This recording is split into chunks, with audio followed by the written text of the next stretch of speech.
Hey guys, this is Diamond from Diamond Shine Soap. I'm so happy to see you today. Today we are on our first Valentine's Day edition candle.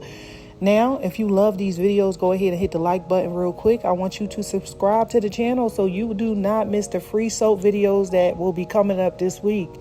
Very nice soap we'll be doing this week. And also listen, the soap recipes will be always free, but here's the thing. When it comes down to the candles, you must join the Patreon, because when it comes down to candle making, I definitely want to make sure that I teach that to you, because you can literally burn down a whole house if you don't get this candle making thing right.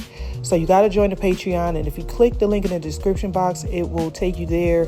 You'll get the whole entire recipe, step-by-step directions, and it'll tell you where to get all your supplies from. You don't have to worry about wasting money anymore, wasting thousands of dollars. I got your back.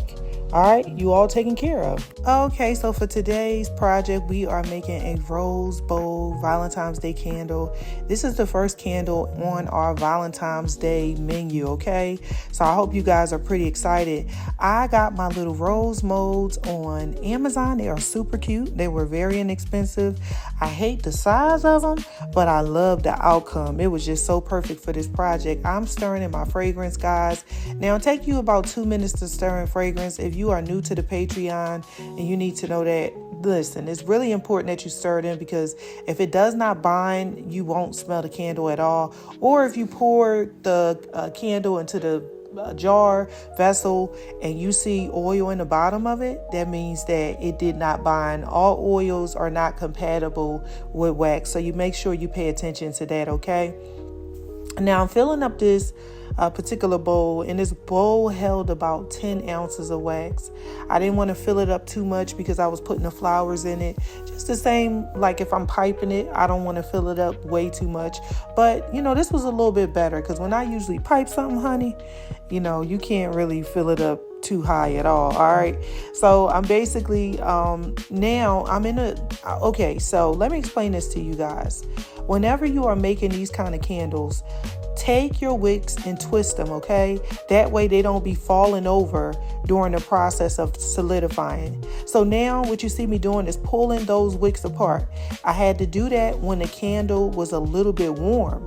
I didn't wait till it fully solidified and it was just rock hard, because then you'll run into the risk of, you know, pulling those wicks up from the bottom, and you don't want to go through that, okay? Now, take your heat gun. You can get you a heat gun from Home Depot, Lowe's, or Amazon. Take you a heat gun, make a nice melt pool on the top, make it a little bit deep. I mean, not too deep to where as though your embeds are drowning in it, but make it deep enough to where as though you don't have to keep using that heat gun over and over. Now, I'm going to explain to you why.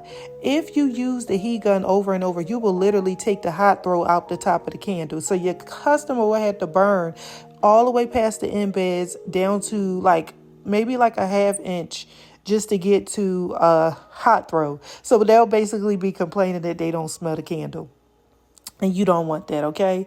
So in this particular case, you got to move pretty fast. You got to move so fast. Like, you got to be like Speedy Gonzalez. Try to get as much onto the candle while you can, while it's still liquid.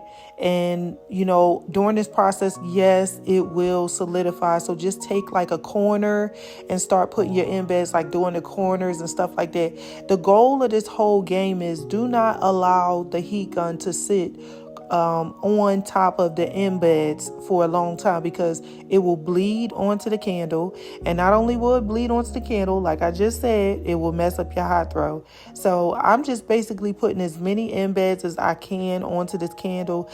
They came with some really small embeds, and it came with semi-larger size. So I'm just basically seeing okay, if I can't fit this larger one here, I'm gonna put the small one here, and then I'm gonna put the little mini ones closer to the corners, because nothing really can fit in those corners but the mini ones, okay? So just keep going and taking that heat gun, like I said, going in those corners. And then when you finally get all of your embeds on top, you want to go ahead and take that heat gun and just kind of move it around. That way, those embeds will stick. And so this is my finished product. It is finished, guys. I took those wicks and I just kind of wrapped them. Remember, subscribe to the channel, hit the like button and also the notification bell. And those little things you see, they will be cut because they will produce a really high flame. So if you wrap your wicks up like that, make sure you let your customer know to cut them.